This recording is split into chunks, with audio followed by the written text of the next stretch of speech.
María Castiglioni, muy buenos días, ¿cómo va? ¿Qué tal, Luis? Buen día. Bien, ¿cómo se deben entender las decisiones del Ministerio de Economía y el Banco Central atando las bandas al índice de inflación? Bueno, lo primero te diría, estas declaraciones y las medidas que tomó el Banco Central ayer es una continuación o el detalle que esperábamos de lo que ya venían diciendo tanto el presidente como las autoridades de Economía del Banco Central una vez que pasaron las elecciones y que vimos el cambio abrupto que hubo en la demanda de dólares de la gente, ¿no? Ahora que no hay cepo para los individuos y que la gente, frente a la incertidumbre electoral, al miedo o los rumores de que hubiera un salto cambiario, de que hubiera una crisis, lo que hicieron fue esos sobrantes que tenían lo pasaron de peso a dólar a un ritmo que hoy estimaban con los últimos datos que fue el 50% de los pesos que habían dando vueltas se dolarizaron, es un récord, y obviamente eso implicó un impacto en el consumo, ¿no? Gente que dijo, espero a ver qué pasa, en vez de comprar, espero, me quedo en dólares y esperamos. Ahora que pasaron las elecciones, que se normaliza todo, que bajó el riesgo país, que la gente vio que no pasaba nada con el dólar, empezó a normalizarse un poco la situación. En ese contexto lo que hicieron fue clarificar un poquito algo más de certidumbre o de regla de cómo van a hacer. Lo primero es lo monetario más que las bandas, te diría, que es esto que dijo Bausili, ¿no?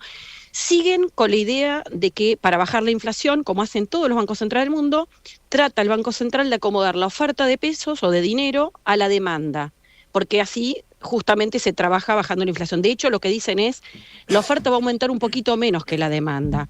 ¿Cómo vamos a aumentar la oferta? Porque ahora está en el piso histórico. Bueno, emitiendo pesos contra la compra de dólares. Y esa es la manera que explicitan cómo va a ir el Banco Central comprando dólares, que era una demanda que había, sobre todo en el mercado financiero, ¿no? La tesis que hay es, si hubiéramos comprado dólares antes y emitido pesos, si la gente no quería esos pesos, se hubiera dolarizado. Al final del día hubiera demandado dólares por otra ventanilla. Y lo interesante es que el Banco Central compre dólares que luego pueda, entre comillas, preservar, y no que las tenga que usar para abastecer una demanda de dólares por miedo. Perdón, ¿y esto el gobierno, el Banco Central, el ministro están seguros de que ahora no va a suceder? De que aun cuando el dólar esté... O sea, de que subiendo ahora un poco el precio del dólar, la gente no va a ir corriendo a buscar dólares. Claro, acá aclaramos algo, no es que cambió el precio del dólar, lo que cambió es el ritmo al que aumenta el techo y el piso de la banda. Es un esquema que sigue siendo el mismo que antes, que es flotación entre bandas. No es que el dólar va a aumentar porque subió el techo, de hecho puede alejarse del techo de la banda, puede ir al medio. Lo que sí agrega es que el Banco Central sí va a ir comprando hasta más o menos un 5% de dólares, ese ritmo de compra de dólares que va a ser un factor de demanda de dólares. Pero, por otro lado, y en un contexto optimista, uno cree que al revés, si la gente que compró dólares ahora vende una parte, si empiezan a entrar inversiones porque hay colocaciones de deuda, porque hay inversiones financieras, el riesgo que podía haber en Argentina era que en realidad el tipo de cambio pudiera quedarse quieto o bajar.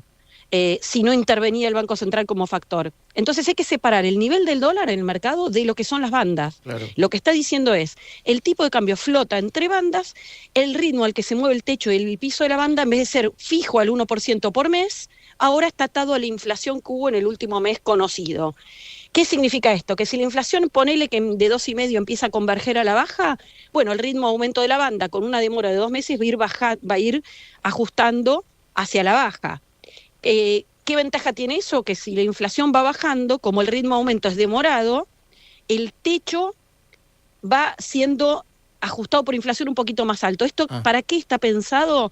Para que pasados unos meses no haya miedo en el mercado de que ese techo de la banda quede muy bajo, de que pueda ser un problema. Que son para bajar el nivel de volatilidad. O sea,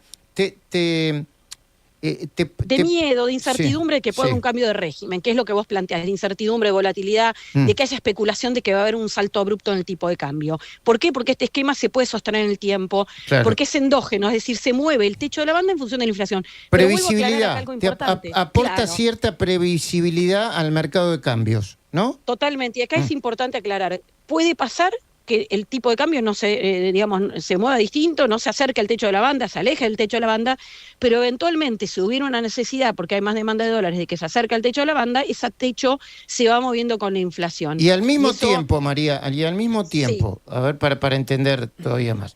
Entonces, un punto sería aporta más previsibilidad o menos volatilidad al mercado de cambios, que siempre es bienvenido en la Argentina. Y el otro punto, desalienta un poco las importaciones y de alguna manera protege sin meterse tanto en el mercado a las empresas de producción local que venían amenazadas su competitividad por la apertura de las importaciones. Bueno, eso en realidad tiene que ver con el nivel de tipo de cambio al que haya, ¿no? En el mercado. O sea, lo que hay que recordar es que a principio de año el tipo de cambio estaba en torno a 1.000 pesos por dólar. A lo largo del año hoy ya está cerca de 1.500 y la inflación fue mucho más baja. O sea, hubo una mejora de lo que se llama tipo de cambio ajustado por inflación o tipo de cambio real, que es una de las medidas de competitividad, ¿no? Que es la cambiaria.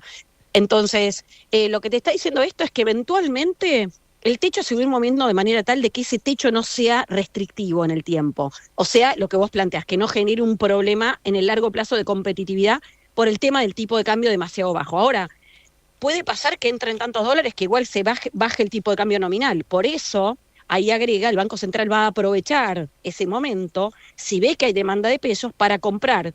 Entonces, si vos agregás factor de demanda de dólares, evitás que baje el tipo de cambio. Entiendo. En un contexto favorable, ¿entendés? Entonces, y al mismo tiempo acumulás más reservas. Claro. Acumulás reservas, y acá hay otra parte importante para ese proceso de acumulación de reservas. Porque, como te dije antes, comprar reservas no significa preservarlas. Una, si la gente no quiere quedarse en pesos y demanda dólares, podría ser un factor de demanda en el techo de la banda.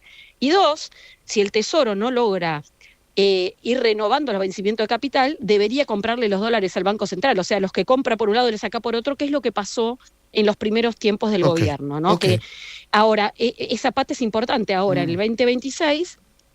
vía colocaciones de deuda, como ya hubo la primera en 8 años, la semana pasada, o usando el swap o algún acuerdo con bancos, el gobierno, el Tesoro, que es distinto del Banco Central, cuando venza capital, va a ir renovando lo que se llama rollover. ¿Qué significa? Que no tiene que ir al mercado a comprar dólares, simplemente renueva el capital. Entiendo. Y eso ayuda también en este contexto a esta estabilidad o a menor volatilidad, ¿no? Que son todas dudas que por ahí tenía el mercado y que impedía que se animara a comprar dólares o aquel que quería invertir, entrar a los dólares Argentina para hacer una inversión. Por eso bajó el riesgo, o está bajando como primer impacto de repercusión en las noticias, el riesgo país. Gracias, María Castiglioni.